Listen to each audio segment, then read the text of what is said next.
ሰላም ጤና ይስጥልኝ ውድ የፈጠነ ሚዲያ ቤተሰቦች ወቅታዊ መረጃን ይዘን ቀርበናል። ላይክ፣ ሼር፣ ሰብስክራይብ እያደረጋችሁ አብራችሁን ቆዩ።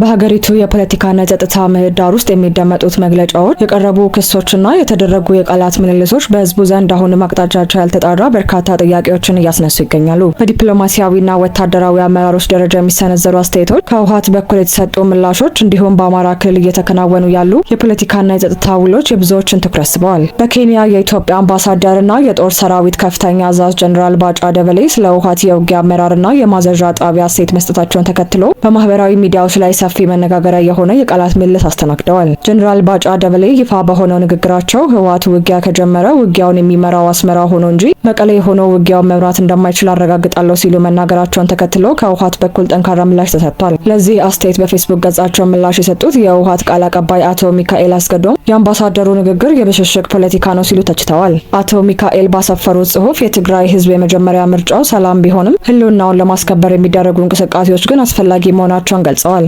ቀጥሎም ስለ ውጊያ ስልት፣ ስለ ማዘዣ ጣቢያ ቅርበትና ርቀት እንዲሁም ስለሚጠቀሙት ቴክኖሎጂ አምባሳደሩ ለባለሙያዎቹ ሊተውት እንደሚገባ ጠቁመዋል። ልጅ ለእናቷ ምጥ አታስተምርም፣ ጊዜው ደርሷልና ይፍጠኑ፣ አምባሳደርነቱን እስከ መጨረሻው ሊያጡ ስለሆነ ቀጣይ ህይወቶን ያስተካክሉ በማለትም ጠንከር ያለ ምላሽ ሰጥተዋል። ይህ የቃላት ምልልስ በፖለቲካ ተንታኞች ዘንድ የሰላም ስምምነቱ ከጸደቀ በኋላም ቢሆን በወገኖች መካከል ያለው የፖለቲካ ውጥረትና አለመተማመን አሁንም አየር ላይ መኖሩን የሚያሳይ ማሳያ እንደሆነ እየተገለጸ ይገኛል። በሌላ በኩል በአማራ ክልል ምክር ቤት ስብሰባ ላይ የተገኙት የክልሉ ርዕሰ መስተዳድር አቶ አረጋ ከበደ የፋኖ ታጣቂዎች ከህወሓትና ከሌሎች ኃይሎች ጋር በመቀናጀት ጥቃት እየሰነዘሩ ነው ሲሉ ከሰዋል። አቶ አረጋ ከበደ ለምክር ቤቱ ባደረጉት ንግግር ትናንት ህወሓት በአማራ ክልል ላይ በደል ፈጽሟል ያለው ኃይል ዛሬ 360 ዲግሪ ተለውጦ ህወሓት ስር ተሸጉጧል፣ ስምሪት ይቀበላል፣ አደረጃጀት ይፈጥራል፣ ሎጂስቲክ ይቀበላል፣ አማራ ክልልን ለማተራመስ ጥረት እያደረገ ነው ሲሉ ተናግረዋል። አክለውም የክልሉን ውስጣዊ ሁኔታ ሲገልጹ እኛም ብንሆን ውስጣዊ የአመራሩን አንድነት የሚፈትኑ ሁኔታዎች አሉ፣ ይህንን መታገል ያስፈልጋል በማለት በራሳቸው አመራር ውስጥም ክፍተቶች መኖራቸውን አልሸሸጉም።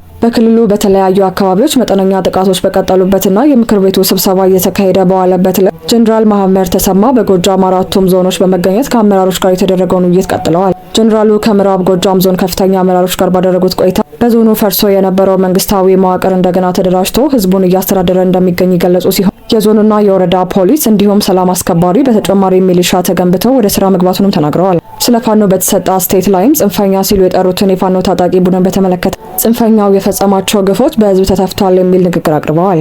በተጨማሪም መንግስታዊ ሚዲያዎች እንደዘገቡት ጀኔራል መሐመድ ተሰማ በብሸለቆ ወታደራዊ ማሰልጠኛ በመገኘት ለሰለጠኑ የክልሉ ሚሊሻዎች መልእክት አስተላልፈዋል። በንግግራቸውም ጠላትን ከሩቅ በማስፈራራትና የገባበት ገብታችሁ በመደምሰስ ህዝቡ የሚተማመንባችሁ የሰላም ዘብ መሆን ይጠበቅባችኋል ሲሉም አሳስበዋል። በአጠቃላይ በሀገሪቱ የምስራቅ የሰሜንና የሰሜን ምዕራብ ክልሎች የሚደመጡት የቃላት እልህ አሁንም ከመሬት እውነታና ከህዝቡ የሰላም ፍላጎት ጋር እየተጋጩ መሆናቸውን የወቅቱ ክስተቶች ያመላክታሉ።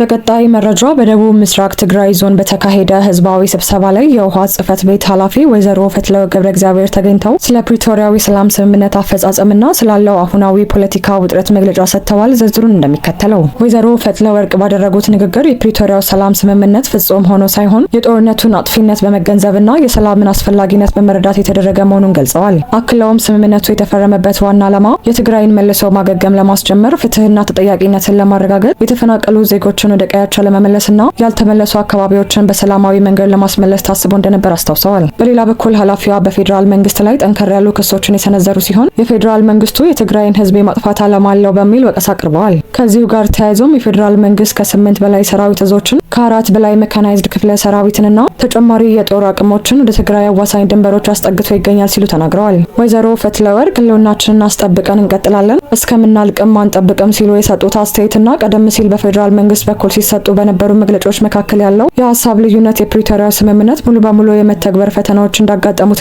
በሁለቱ ወገኖች መካከል ያለው የፖለቲካ ውጥረት አሁንም በግልጽ እንደሚታይ ማሳያ መሆኑ ይነገራል። ለዛሬ የፈጠነ ሚዲያ ትኩስ መረጃ ይህን ይመስላል። ፈጣንና ወቅታዊ መረጃን ለማግኘት ሰብስክራይብ በማድረግ የፈጠነ ሚዲያ ቤተሰብ ይሁኑ።